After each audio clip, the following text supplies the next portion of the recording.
Get your game face on and get ready for the top plays from week number 3. Let's start with Norco, the Cougars with a special player on special teams. Cameron Hemmings, 95 yards on the kickoff return. Hemmings with the house call, but Norco would lose the game to Upland, 54-27. Ouch.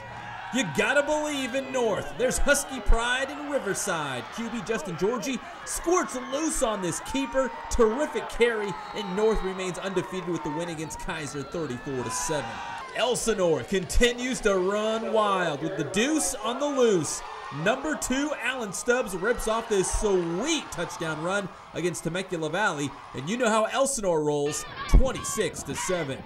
From the ground to the air, San Gorgonio's Brandon Charles with the skills to pay the bills, the juggling catch on the sideline, and he hauls it in. Great catch, but you play to win the game. Yucaipa won 42-31. And the Rancho Verde High School picked up a big win at Heritage and a big hit from Dejon Wise. Smart play from Wise. And the Rancho Verde Mustangs topped the Pats 35-21. Now those are our top plays of the week, but you might have video of a top play that we might have missed. And if you want us to see it, it's easy to upload it and send it to us directly at the HS Game Time Studios. Just go to the bottom right-hand corner of the HS Game Time webpage, upload your video, and you might even see it in our plays of the week.